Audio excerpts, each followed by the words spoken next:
my fellow oddities, welcome to a new video. Today we are doing another adaptation arena, this time covering the God of Thunder and Protector of Earthrealm, Raiden. We will be covering his 3 live-action appearances in 1995, Legacy Season 2, not Season 1 because they're basically 2 completely different characters, and of course Mortal Kombat 2021. But before we get started, remember, if you enjoyed this video, then you should definitely check out my future content. Easiest way to do that is by subscribing and turning on the notification bell. Also make sure to give this video a like and comment down below which version of Raiden is your favorite. Now without further ado, let's get started with the first section.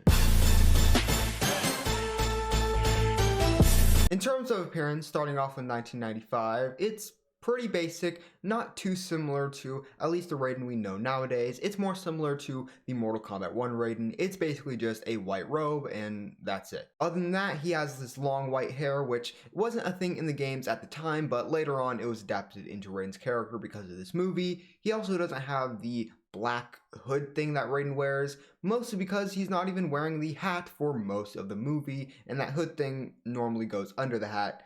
Not really sure why it's there. But Raiden only wearing the iconic hat for one scene takes a huge blow to this character's appearance and how accurate he is to the games, because that's his iconic staple. You can't just get rid of that for 99% of the movie and then only include it in one scene and expect people to think, oh, this is Raiden. And another staple the 1995 version does not have is the blue eyes, which is something Raiden always has, but in this movie, sometimes they just kind of spark blue and that's it. So yeah, with 1995 Raiden, his appearance really isn't accurate to the games at all. Now on to Legacy Season 2, which is a bit of a step up, with the white robe now having blue on it, which is more accurate to how Raiden is now normally depicted with the white and blue. Although he still doesn't wear the hat or have the glowing blue eyes, and also he doesn't even have the white hair, now it's just like black. So yeah, neither of these appearances with 1995 or Legacy are all that great. Let's go on to 2021.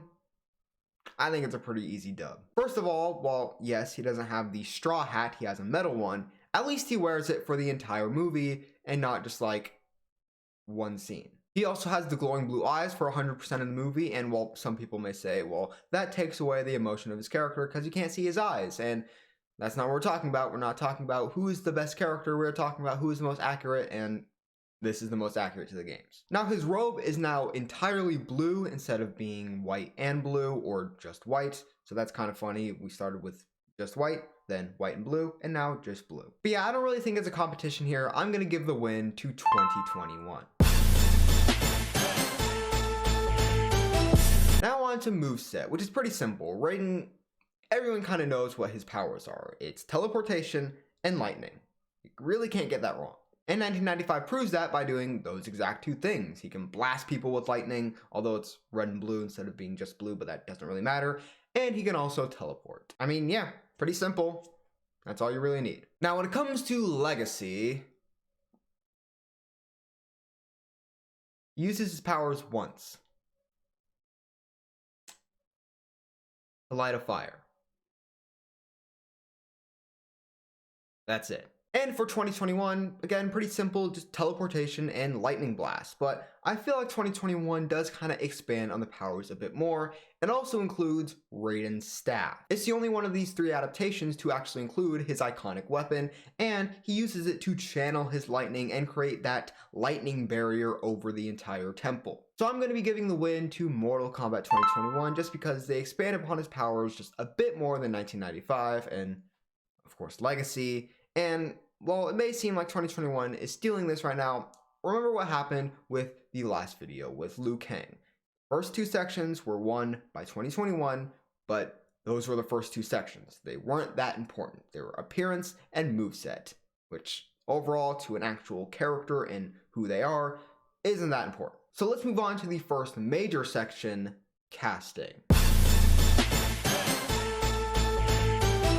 For 1995, Raiden is played by Christopher Lambert, a French actor, and of course, he is white, which, you know, some people don't like that, some people are fine with it. I'm personally somewhere in the middle. I do think Raiden is much, much better when he's Japanese because the character he's based off of, Raiden, from Japanese mythology, is from Japanese mythology, so I don't know, it just makes sense. But unlike Scorpion or Sub-Zero, Raiden never really had a set race that has been confirmed. So overall, it's not a huge deal if he's not played by a Japanese or even Asian actor.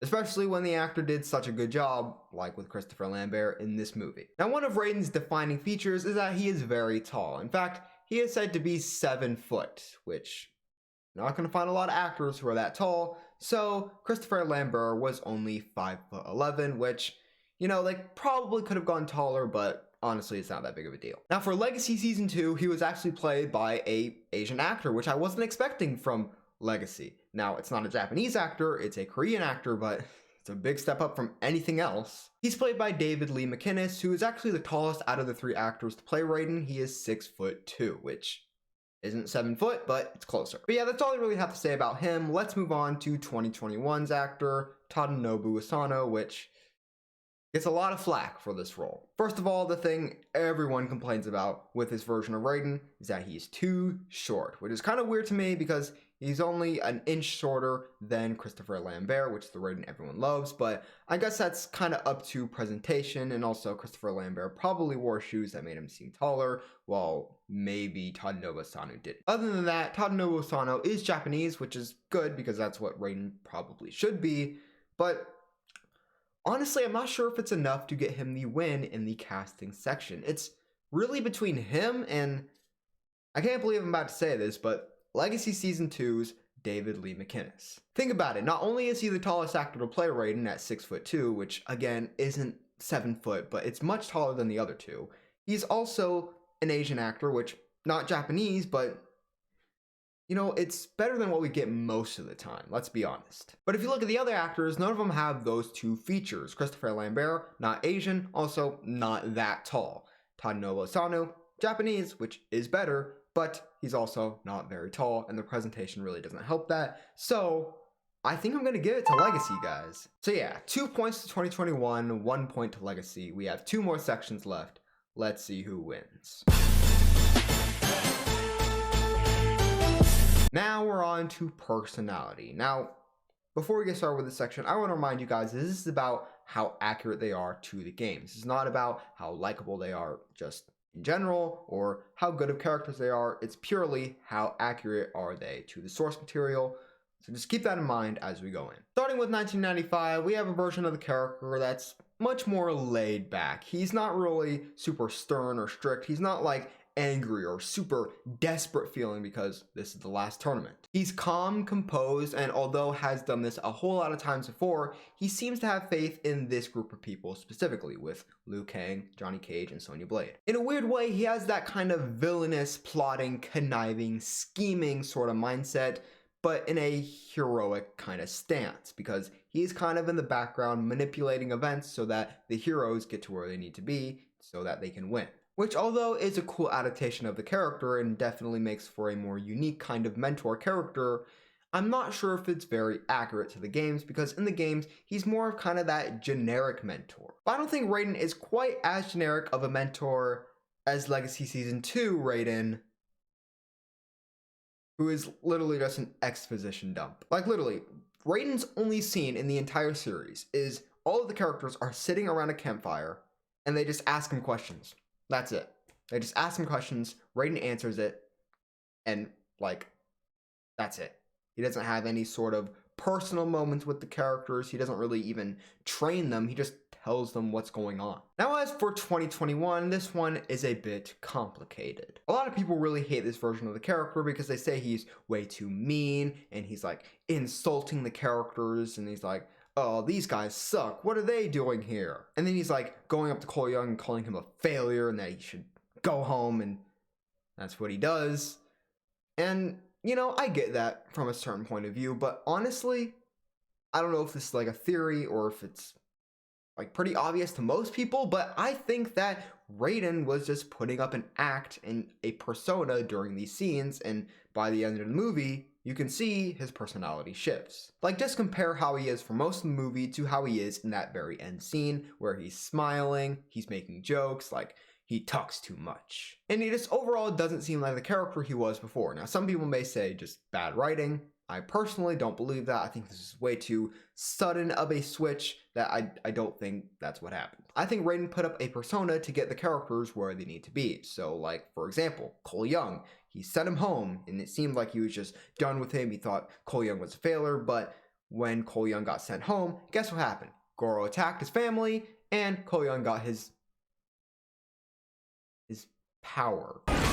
And that was definitely on purpose. Like, come on, you can't deny it. As soon as Raiden comes back, he's like, thank you for helping my fighter find his Arcana. Like, no, you can't say that wasn't intentional. It definitely was. Looking at these three versions of the character, I don't really think any of them are the perfect version of Raiden. I mean, 1995 was just way too cool and laid back and didn't have that kind of sternness or strictness to him that Raiden does have. Legacy was just an exposition machine, so just get him out of here. 2021...